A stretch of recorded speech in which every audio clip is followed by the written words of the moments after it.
Oi pessoal, eu sou Rodrigo Lucas e hoje eu vou falar com vocês sobre um livro que é no mínimo difícil de ler e de resenhar, que é O Tempo Não Para, Viva Cazuza.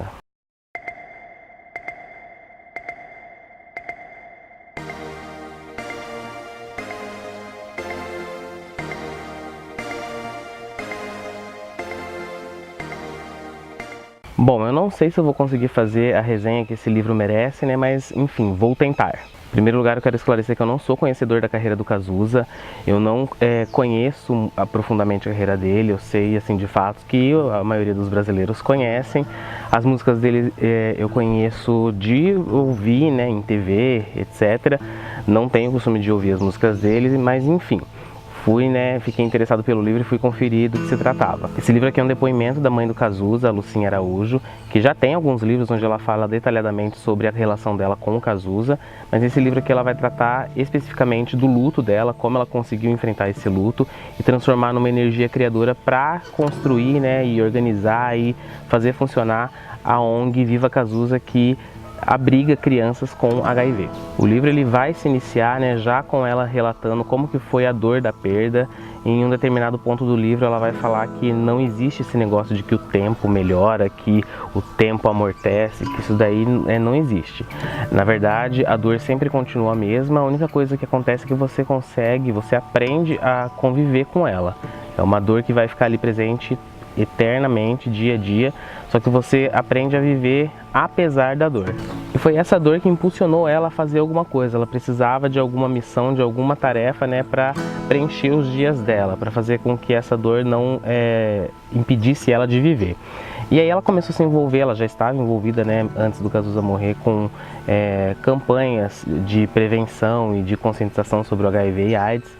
E foi aí que surgiu a ideia dela criar uma casa para abrigar crianças, né? Essas crianças ficavam em orfanatos que não tinham especialização para cuidar delas ou abandonadas em hospitais.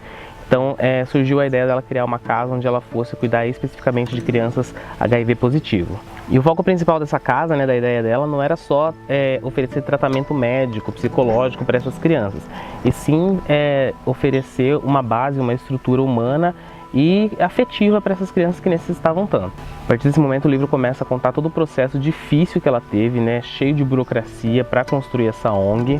Ela teve algumas pessoas aliadas que ajudaram ela a encontrar local, profissionais e todo esse tipo de coisa, só que ela mostra como é difícil você construir alguma coisa no Brasil, mesmo que por uma causa tão nobre, né, e tão necessária. Durante alguns anos ela ficou só nesse trabalho burocrático de achar o prédio, achar profissionais capacitados, capacitar profissionais para que trabalhassem com essas crianças, arrecadar fundos, remédios, alimento, todo esse tipo de coisa. E a partir do momento que a casa começa a receber essas crianças, aí o foco do livro vai passar a descrever as histórias de cada uma dessas crianças. Ela diz no livro que ela mudou os nomes, né, para proteger a identidade dessas crianças. E aí, né, eu acho que essa é a parte mais pesada do livro, porque ela vai contar a história de várias crianças, na sua grande maioria, que foram abandonadas por pais, mães, avós. Enfim, a família não tinha estrutura, não tinha conhecimento de como tratar de uma criança com HIV.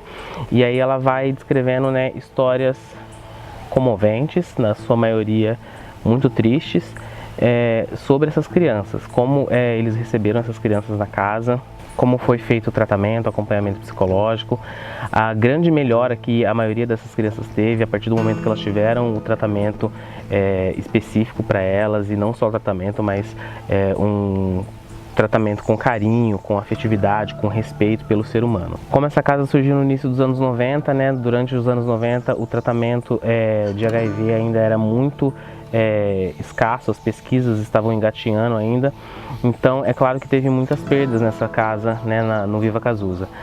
Ela conta a história de várias crianças que, por causa das infecções, né, oportunistas, acabaram falecendo, e ela mostra também como que as outras crianças, né, reagiram a essa perda do mesmo jeito que ela já havia sentido essa perda com o filho dela. Depois desses acontecimentos, né, onde ela relata, né, vários tipos de batalha que ela teve por essas crianças, tratamento, acolhimento, a partir do momento ela acreditava que as crianças, né, enfim, passariam os últimos dias de vida ali naquela casa.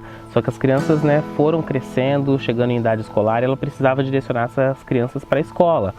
Inclusive ela conta um caso de uma escola que matriculou a menina passou por vários testes e quando a escola tomou ciência de que a menina era HIV positivo, ela simplesmente disse que a menina não tinha atingido a pontuação necessária para entrar na escola. Isso gerou protestos, gerou processo, enfim, né, o preconceito tomando conta de tudo ali naquela época. Durante todo o livro, né, tem vários episódios onde ela vai relatando casos, né, que envolvem o Cazuza. Ela vai descrevendo como era a relação dele, sem aprofundar muito, né, porque ela já fez isso em outros livros. E também tem vários relatos de amigos muito próximos do Cazuza, né, falando sobre como era conviver com ele. O final do livro tem só depoimentos sobre esses colegas mais próximos. E é assim que o livro termina. É bem difícil ler as histórias dessas crianças, né, que na sua maioria são crianças abandonadas, de famílias que não tinham estrutura para lidar com a situação.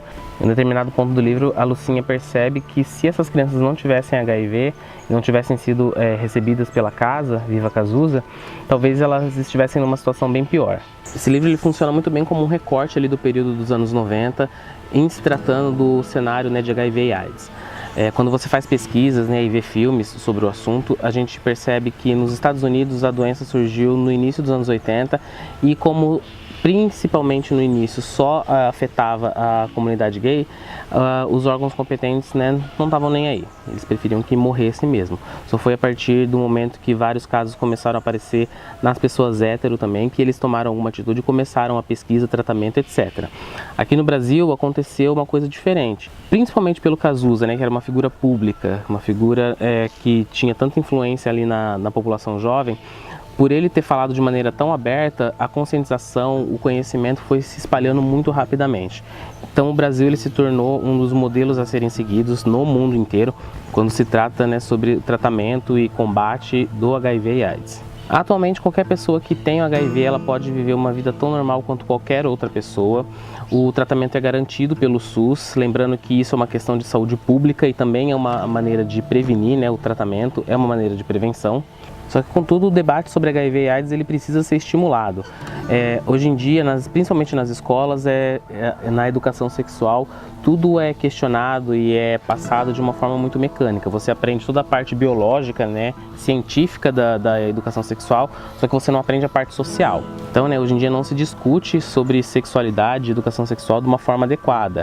E hoje é mais fácil do que nunca você se informar. Você consegue achar fontes confiáveis na internet e qualquer ambiente de aprendizagem devia encarar isso como uma questão, né, primordial aí durante a educação dos jovens. Eu vou deixar para vocês o link de um canal aqui do YouTube que é ótimo, que é o Projeto Boa Sorte, que é comandado pelo Gabriel Estrela.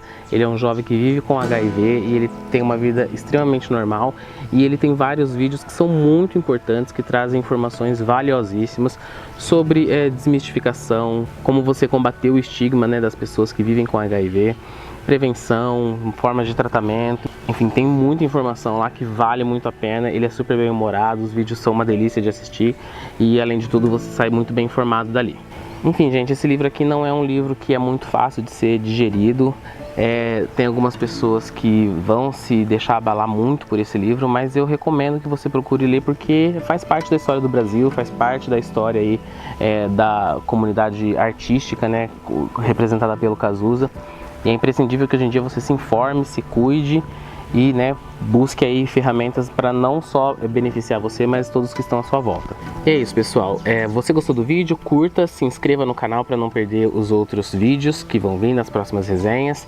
Compartilhe esse vídeo, mostre para os seus amigos, achou interessante o livro, lê ele, depois vem aqui comentar o que você achou e até a próxima leitura.